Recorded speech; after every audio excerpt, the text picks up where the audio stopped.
welcome back, ladies and gentlemen. This is episode 15 of the Pigskin Junkies. I'm sorry we haven't been recording. Week 3, I got COVID. I wasn't interested. Week 4, he got I a little got sick. sick. Not He Rona wasn't related. interested. Not Rona, but we're all good now. I tested negative multiple times, so we're good there. So to catch up on the season, I got this ticker right here. Week 3, I was 7-9, not that great. I was negative. Week 4, I was 12-4, and this last weekend, I was 10-6. So right now, I have an overall of 49, 30, and 1. I went week 3. I went 8-8.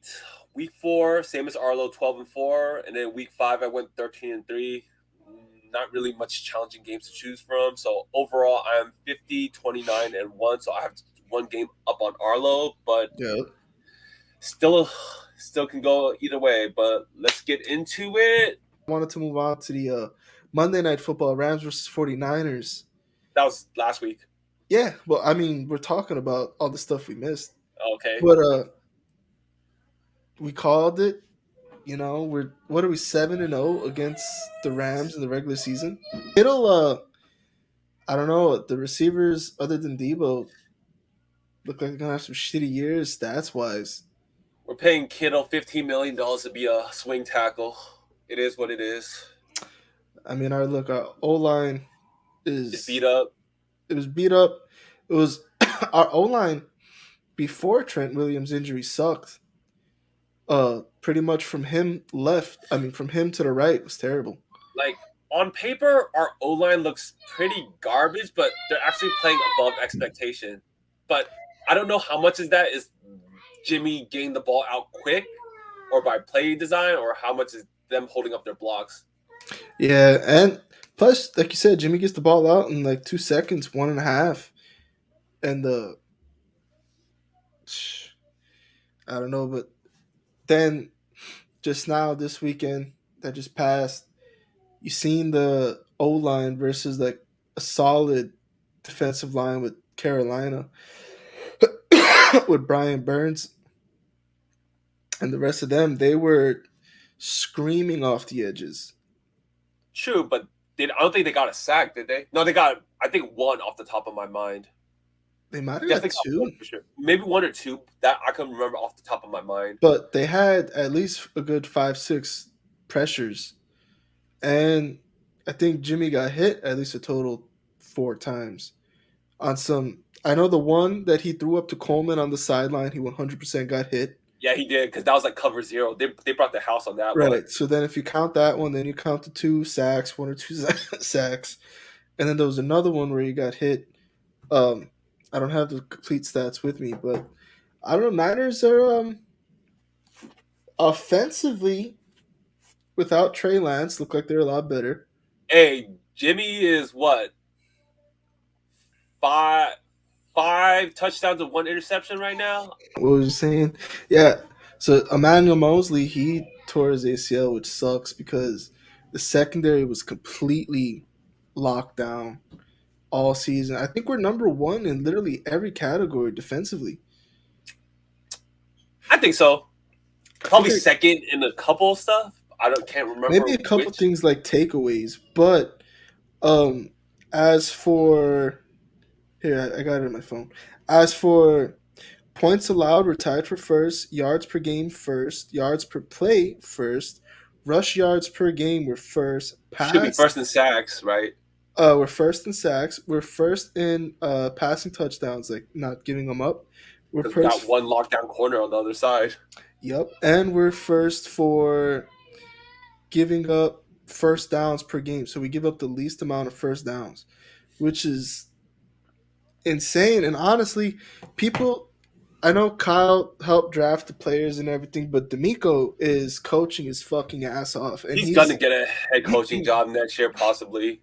He's 100% getting a head coaching job because I think last year put him on the map, and this year's solidifying him as a head coach. And which sucks because we're definitely going to lose a hell of a fucking defensive coordinator. Exactly. So I don't know how we're going to be able to replace him. We got lucky with the transition from Sala to D'Amico, but I think Sala excelled more because he had more depth, as to where D'Amico was just scheming everything up perfectly. I I actually don't think Salah had more depth. Like he did have a Defensive lot to work line, with, yeah, but I feel like D'Amico has more to work with because we have we could always rotate D linemen, we could always rotate corners and safeties. But I well, think D'Amico is just a better play caller than Salah. oh, he's 100% a better play caller, and I do like that he has well, which I'm sure it's every defensive coordinator, but I definitely like that he has the same energy as Salah, where if we get a sack, get an interception, get a pick six, he's on the sideline. Someone has to pull him back. So I definitely like that. Definitely like the way the Niners are going. Um, we got a matchup coming up this week with the Falcons. We always had a little trouble with Against a mobile ATL. quarterback against ATL, especially. Even when we went to the Super Bowl, we lost to Atlanta. So, but it's a different team, different year. So we'll see how that works out. Um, I don't know if Kyle Pitts is going to play this game. I It's think questionable at the he moment, is but even then, questionable. like Pitts hasn't been doing much this year. Like, and Arthur Smith is like, I don't give a fuck about y'all fantasy teams and whatnot. He's gonna call according to what he can do. Yeah, and I don't blame him. And again, mobile quarterbacks, we all know Mariota can scramble. Wide receivers wise, I think our corners have a solid matchup in our favor, other than Drake London. Week 12 is a little early, unless he Are really goes you off. nervous with possibly Verrett filling in for Mosley, even though he's been hurt since last year? Ugh, fuck, dude. So I had this conversation with one of my cousins. He's excited to get Verrett back because he says whenever he's healthy, he's locked down. But the thing is, he's gonna have to get thrown in immediately now that Mosley's hurt. That's one. Two, he's gonna be rusty because the ACL and all the time off, not practicing and rehabbing and everything. Because you could practice for forever, but that real game time is, The same shit we talked about Trey. You need yeah, live reps. those live reps are unreplicable. So I'm not I'm not worried as he's going to give up a bunch of stuff because he's going to have to break off some rust. I'm worried if he could actually stay healthy for the rest of the year. I I think switch him in and out with Womack. I honestly don't want to see Womack play outside corner. I'd rather him stay in the slot. I kind of want to see Lenore play outside though. I think he has the potential. I know he's a little bit short, but I think he can do it. Who is our slot corner right? Not right now, but before Mosley went down, who was the slot corner? Was it Lenore? Lenore was playing slot. Okay, Like so they're switching between him and Womack, but I think like yeah, you know how Kyle gets when like a rookie gets burned and then they get just benched right benches off the him yeah. right after the I, game. I think Yeah, that's what happened with Womack. maybe.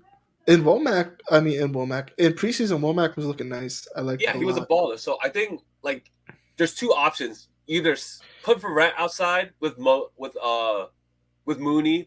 You could do Lenore, or you bring back Ambry Thomas. But I know Ambry Thomas got burned a little bit last year, which is Yeah, expected because you're a rookie. yeah, yeah. Um, hmm. So there's options. There's another option, What are you thinking? Carolina's cleaning house, As much as I and love J.C. Horn, I don't know what we would give up to get that. let's say we don't go after JC. What if we go for Jackson? Dante. Yeah, little I older, a mean, he little fits the cheaper. scheme. He's a good press corner, and like him and Mooney, like pressing corners, like locked. That'd be locked down. That's like probably better than LOB defense, to be honest. You get fucking Dante. You get Ward on the other side. You leave Lenore or Womack in the slot. Tufanga goes crazy. Got Jimmy Ward playing center field. Yeah. And with our pass rush looking like it's like our pass rush is doing it by committee too. It's like I know Bosa got is leading the league in sacks right now, but Amanda Hughes has looked good. Drake Jackson looks good. Ebukam looks good. Oh, take Kinlaw and cut him. I don't want him back. He gets stuck standing too high too If many if times. if Armstead's healthy, let him just play inside and nickel the whole fucking year. Like Yeah, seriously, because edges seem fine. edges are Or fine. see, this is why I hate the Trey Lance fucking trade. If we had our picks, we could have sent one first for Brian Burns. Brian Burns and Bosa Tell me that ain't sick. with our DBs, bruh. That's like what Denver Broncos like defense elite when Peyton went to the Super Bowl elite with like Dude, T.J. Ward, I told you these. I Chris told Harris Jr. and Talib. dude. I oh, and then yeah, you said Ward. I told you those picks were gonna bite us in the ass, right? Because now we can't even get in that lottery. It's not like the Raiders. You Speaking know. of which, let's go to Monday night. KC and Raiders. Unless you have anything to add to our Oh, Niners. KC Raiders Monday night. I wasn't able to watch that game. I watched a little Hey, bit. I hell of a game. It was. I only watched like the first quarter, and then I stopped because I thought I was gonna lose my fantasy. And then my cousin tells me, you know, Travis Kelce got 4 touchdowns, saved my fantasies, undefeated streak, 5-0. Thank you, Travis Kelce. Thank you, Mahomes, for feeding him. I But was I was talking a lot of shit to you this season. I was scared, bro. Like I was like, oh, I'm gonna lose and everything. And then next thing you know, Kelsey gets 4 touchdowns. Arlo said in one of the episodes, that's why you don't make playoffs. And right now, it's vice You versa. you tinkered with your for how many years have we been in We've done it playoffs? for three Not years, and playoffs, I've been but always fantasy. constantly tinkering just to like stay He would relevant. he would tinker and ruin everything. He I would trade overthink. here. I told him this year, even though I made fun of him, I told him ride with who you got.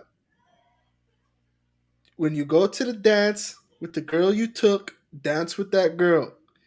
Don't bounce. And then now he's undefeated, and I'm And fighting I'm for a playing for playoff. first next week. Two 5-0 teams.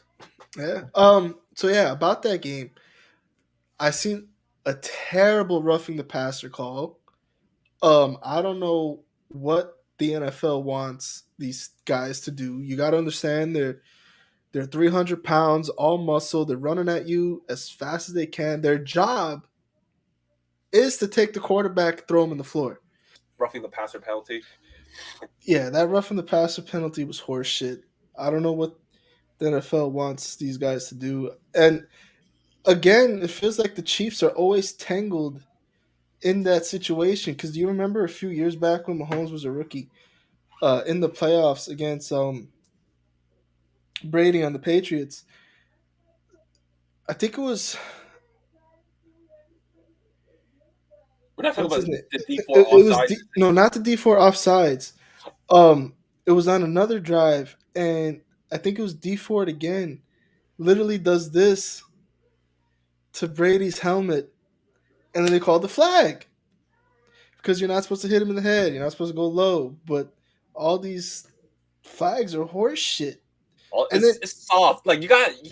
I hate superstar calls. Like like I hate in when people officiate and you give superstars a benefit yeah, of the doubt. Like and you let that dictate your call. exactly, it's fucking horrible. Just call the game like subjectively and evenly as you can. Doesn't matter if a player's a fucking third string bum or a 100, Hall of Fame QB. 100%. Especially because you look at these lower tier games, the quarterbacks that aren't superstars, like the Jimmy Garoppolo hit when he threw it to Coleman on the sideline. He got obliterated, absolutely crushed. And then you got the lower tier quarterbacks after him. then you got the younger guys, and you just watch these games and you see these quarterbacks getting smacked. And then you see Brady barely getting touched, Derek Carr barely getting touched, and they're getting flags. And it's just horseshit, you know? Just keep it consistent. If you're going to throw a shit flag, throw shit flags constantly. Don't Or man up pick and and be like, if you choose. threw a bad flag, just be like, hey, I fucked that up. That's on me. Like, 100%. Because they're ruining games. Because Atlanta could have came out, and granted, they still needed to score, yeah, they but they wouldn't have probably won the game, but at least give them an opportunity to like get a right chance to win and everything. 100%. Because fine, even if they don't go score, but at least give them the chance that the defense earned to go get it. And then the same thing with the Chiefs. It might not have been that close of a game if the Chiefs got that fumble. Who Well, knows? to be But fair, both their defenses ass cheeks, both KC and Raiders. they're horrendous. But Steve But Spags knows how to blitz every once in a while. He doesn't that do it cover often. zero, and then you got Renfro and Adams kind of bumping each other on that. I think it was a scissors. Like I think Devontae had the post, and Yeah, then it might Renfro have. had either the 10-yard out or it was a I fucking think. corner route. I think it was a sail. So instead of like a sharp corner, it was like a rounded corner. So Yeah, he sails it and then out. you had Devontae going post, which is a good cover zero beater, and but they run into each other, and then like I was telling this to like Arlo and Marco on our group chat, like Josh McDaniels' play call sheet, he had to scrap a lot of shit out because you have all these dumbass players that can't run that complex scheme and everything. Like you have Yeah. Carr and Devontae that can run the scheme, but otherwise everyone else is too fucking stupid to run that shit. I feel like Hunter is smart enough, Yeah, but he's but not getting the looks though. That's the thing. he's not getting his looks. Sunday night, who's Cincy and Ravens. Cincy and Ravens? Justin Tucker Who? with the most legendary post game interview ever. Justin Tucker, dude. Do you remember when I drafted him in our fantasy league? Like what round it was? It was like 6. Hey, like he's a unique guy, man. Like he's a great kicker, but he's not something you would imagine like a normal football player be. He likes opera, like he 6 sings. different languages in opera. Exactly, man. Like he's a unique guy, and like I could get around with that. Like he's a cool dude. He seems like a cool dude. Then when he hit that fucking field goal and he looked over at Evan McPherson, like And then Evan McPherson had to like smile a little bit. It's like, damn, McPherson looked at him like, "Yep, you son I of a see, bitch. I see you." Uh, dude, I don't know what the fuck to say anymore about the TikTok I sent you to, not the TikTok, the Instagram I sent you today of Joe Burrow in the press conference. Someone Oh, when like coat the reporter coughed that he shook and he got spooked and shit. that dude's O line. It's fucking trash. It's horrendous, and like you said, either week 1 or 2, that they have a better O line on paper, But it's but not gelling. it's not. That's what I was telling you. You can have whatever you want on paper. If the chemistry ain't there, it's not gonna be there. Because the centers and the center to the tackles, they all communicate. They all, hey, this guy's coming in, da da da da. Because they have their own verbiage, like a quarterback. So a Yeah, like if quarterback, they stun, like do we zone it up or we pick up who picks up who and shit? this guy over here, he's stunting. So they all communicate, and it's like they're not fucking with it. They're just, dude, they suck. They fucking suck, and they're gonna end Burrow's career. That whole game was a chess match in my opinion because like it was low scoring. It was like what like it was a 2-point win for the Ravens, Right, and I then think it like was like 1917. yeah, like you had like Ravens were playing like cover 2 the whole time because that's been the whole fucking defense to stop all these young QBs with no fucking run game. Play Right. cover 2, cover the deep shit. Like that's what Baltimore was doing instead of like the heavy blitz stuff. And then on the other hand, you had Bengals playing a lot of cover 0 to like fuck with Lamar, and it kind of Yep. worked a little bit because like Lamar was overthrowing some open guys, so it kind of worked a little bit until the end of the fourth where they ran 0, and then Lamar saw a huge hole in the middle, and he's Yep. like, "Oh, you guys running 0? Run that shit again." They ran it again. ran up the middle. But then I was talking to Mark, our friend. Like if they tossed it to the side, that would have been an easy touchdown on the second run where Lamar got like the huge gain. Mhm. But hey, they won, so it's all good. I don't know. It to me it seemed like the annual normal divisional game that division constantly has with Pittsburgh and the Browns. Three So point win goes to the home exactly. team. Yeah. So it wasn't like something surprising to me because if you watch football for at least 2-3 years straight, you would see that that's always the outcome. Either someone gets killed, just a 3 point game, like you said. So it was a cool game. Justin Tucker's goaded at kicking. He's at the kicker position. I feel like where Adam Vinatieri was, I don't know if he has surpassed him yet because you got to talk about Rings. you got to talk about rings. You got to talk about the way he was kicking in those runs, like through the snow and everything. And yeah, I told this to my brother and one of my cousins again that if you take every NFL player and disregard their positions, I Justin Tucker has to be the most consistent player in the NFL, hands down. I can agree with that. I want to ask you one thing though. Do you think So, Jamar Chase is having a sophomore slump because teams are eyeing on him a little bit more, or do you think it's because O line can't hold up? ooh, bro, that's a good question. That's a very good question. I think it's a mix of things. So I think let me fix my chair. That was a really good question. I think it's a mix of not only sophomore slump, because that's a real thing. Not only sophomore slump, but I also think it's a Super Bowl hangover for the entire team. The O line is trash. So it's like if you're not getting these quick hitters, you ain't getting a deep bomb. Because if you can't get the ball out in 1.5 seconds, how the hell are you going to get one out in four? You know what I'm saying? And let's stay and let's be real. Like Ravens, they have Humphreys and Peters, two guys that could get on your case, especially Peters, man. Quick, Peters quick. Peters talks some mad shit, man. So like And you it got could Patrick Queen, that's a fucking fast linebacker that he could easily go toe to toe with their tight end Hurst. Yeah, Hurst. He could, if they wanted, they could play cover zero against Cincy across the board, all they want, and they'd probably win at least half the time. and losing Higgins was huge for Cincy too. And like Yeah, and losing, I didn't think it was gonna be a big loss, but it appears that it is. Uzama. yeah, we talked about this last episode or like 2 episodes ago, where like Yeah, we didn't think like losing CJ Uzama was gonna be that big deal because he was the guy that like gets the 3rd and 7 stick routes and then just run up for two and get the first down. right. But you know what? It's a big fucking deal.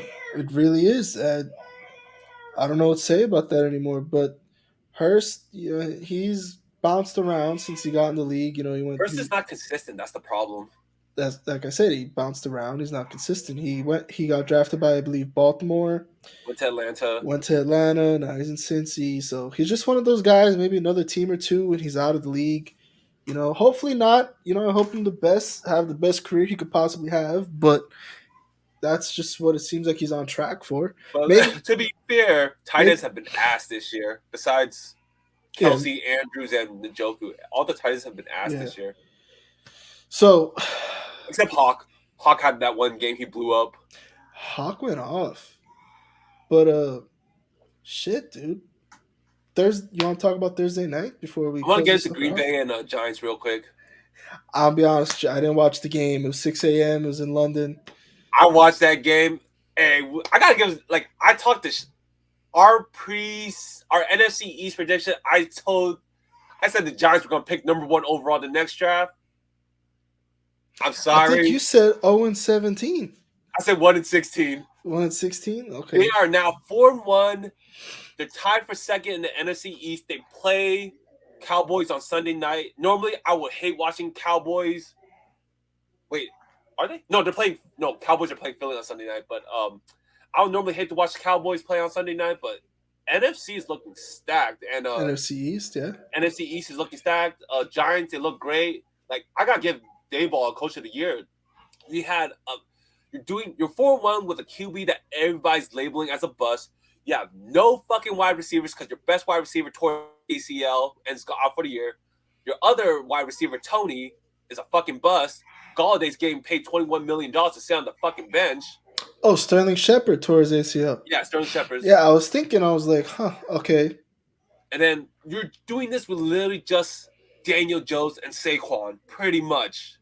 So Dayball, you got my respect for Coach of the And Year. their defense isn't that great, but it seems like the linebacker core is Tay Crowder. it's doing enough. Wink's doing a great job with that defense, and they signed back Landon Collins too.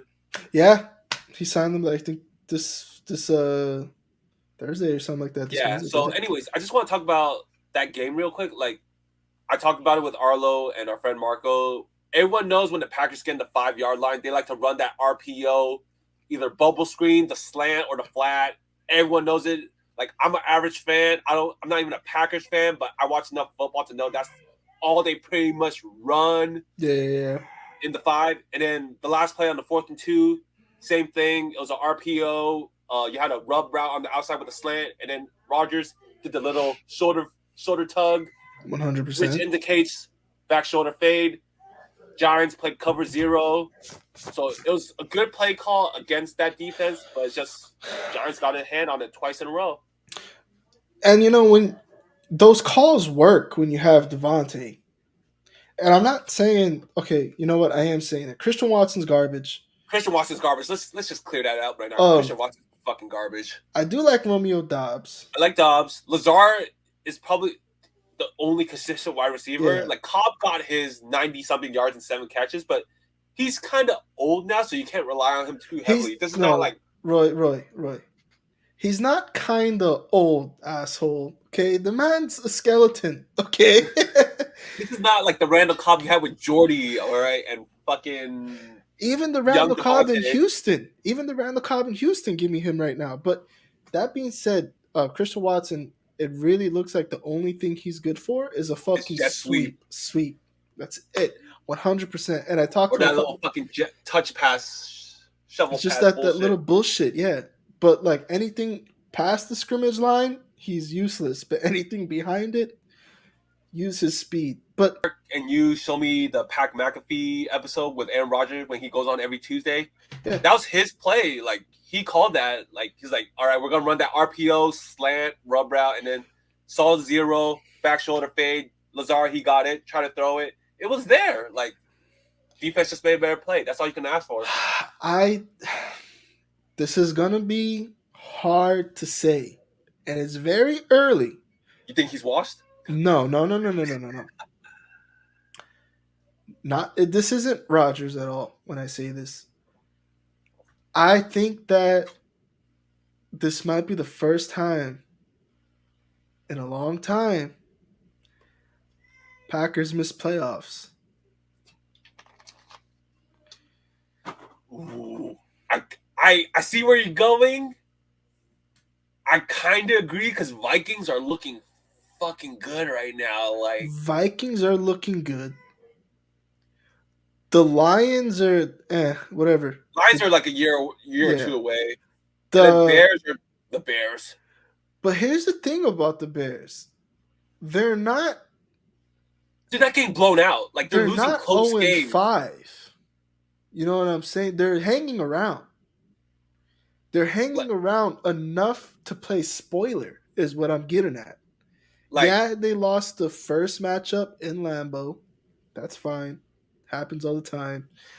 He's literally the Bears owner. He owns Chicago. But not just the Bears. You got to understand. Now we have the Giants, like you mentioned. Now we have the Eagles. Cowboys. Now we have the Cowboys. Those are 3 teams that can make playoffs with the expansion of the playoff bracket. Now you have the 49ers. Tampa. Vikings, the Rams. Minnesota. I don't think Rams are not making it. They're so garbage. I think they skimp in just because the offense. Any team with a decent D-line is going to beat the Rams at this rate. Well, I don't know. Fine. Let's say we leave the Rams out. That's still five teams. Bucks, I think I counted them. So we got the whole pretty much three NFC East.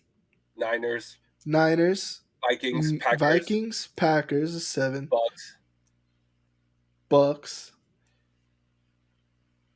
and you're including Rams. I'm gonna include Ram in the hunt Yeah, 100%. so that's 9.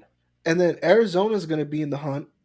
No Nah, matter they're 100% gonna be in the hunt. They're gonna have that record because after the playoff bracket, that hunt is very bubbled up and then collapsed. have the Cards won 2 games in a row though? That's the thing. Have they? I don't think so. No, like as I know because I know you're going based on last year, but like I'm not going based off last year. D and Hop comes you're back thinking next week. hop back, right? Yeah. But here's the thing: Kyler's been ass cheeks since he got that money. James Conner's not getting the easy ass touchdowns he gets in the goal line anymore. Like Yeah. and like 100%. even with D Hop getting on, Rondell Moore, AJ Green, like they're not doing it. Well, And AJ's washed.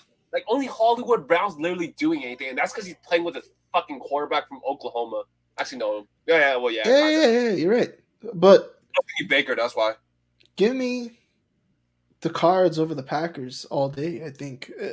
I mean, it's hard really to say all day because it's Aaron, but other than Aaron Rodgers, Aaron Jones, and then Jair, that's it. I will take the Cards out before I take the Packers out, only because Aaron Rodgers and I think LaFleur is a better play caller than Cliff Kingsbury. He is, but I think Cliff is getting sold out because of Kyler. I think they need to that. Remember where we talked about the balance between aggressive and passive about Kyle? Yeah, They need to fucking find that as well because they don't know the I right. wouldn't know about that because Kingsbury's always been aggressive in the past, though. Yeah, and Kyler wants to be more conservative. Well, Kyler's not playing like a $40 million QB right now, so he needs to shut the fuck up. Kyler's playing like a little esports dropout. So I don't know. We'll see about that. Thursday night's game is Washington Yeah, the and Bears. the Bears. Um, you know what? Instead of going off top of my head like we've been doing, I'm gonna see who I actually chose because my record ain't bad. I Your chose record, Washington, actually, you know what? You're right, and I think I might have as well.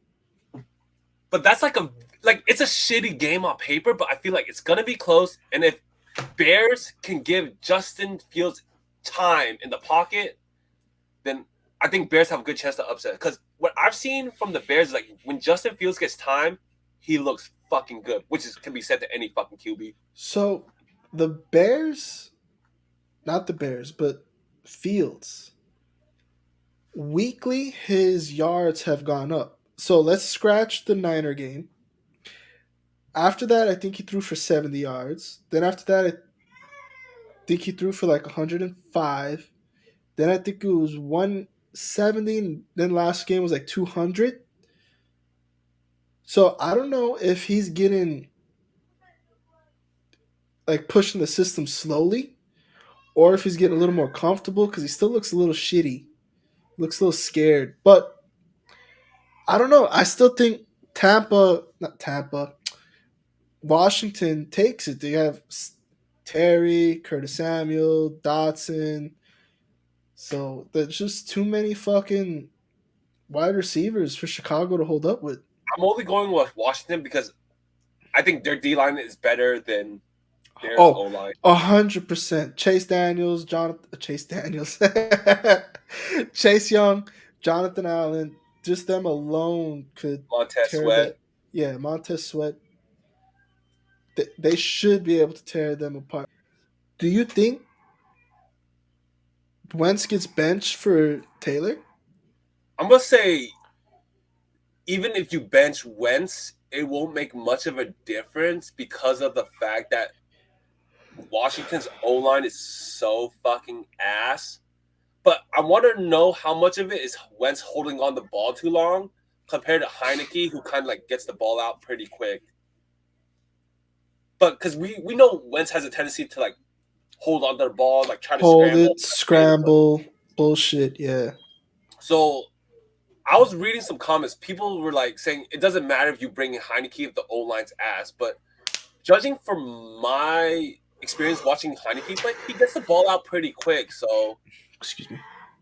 I think he gets the ball out a lot quicker. Wentz is always trying to extend it. It's the same yeah, shit he used to do exactly, in and that Philadelphia. adds such a struggle to your O line. Like and if Heineke is takes it over Wentz, Terry's gonna get his touches for sure. Oh, Like 100%. Heineke loves throwing to Terry McLaurin. They have chemistry Chemistry. built up for a few years. So I don't know. It's a Yeah, pick fuck 'em. it, do it. Get Taylor Heineke in. Hell yeah, dude. Get my It's a boy Terry McLaurin involved. You didn't pay him um, that much money to not do shit. bro. 100% agree. Um, for betting wise, it's a pick 'em. So there's no spot. I just gotta go Washington. That's what I would do if I was to bet. I don't think I am gonna bet this game because, like I said, usually a shit game's a shit game. Too much unknowns. But I think Washington takes a dub for sure. Hey, do you want to you want to get into some of Sunday's coming up games, Hmm.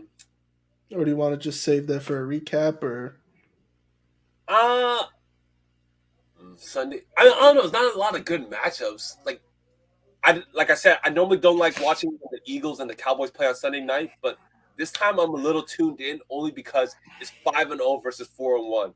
If Cowboys end up it's a winning, total shift. it's a total shift. They take first in the NFC East, Yeah. and then Um. you gotta go with the comments like, "Hey, stay your ass on the bench. Be a $30 million cheerleader, bro. Let Cooper Rush do this shit." Like I Oh, know he's the game manager and whatnot, but I feel like they run the ball more with fucking Cooper than they do with Dak. I think Dak gets paid too much to get benched. That's true. It's all about politics after that. But like Yeah. you can't fuck with the hot hand. If like Cooper Rush beats the Eagles and he goes what 5-0 as a starter, you ride that shit to the end. And I noticed, even though I can't stand McCarthy, he's calling better. Well, it might not be I McCarthy. I think it's think it's Kellen Moore Kellen calling the Moore. play. It might be Kellen Moore, but he's calling some shit that really works for Cooper.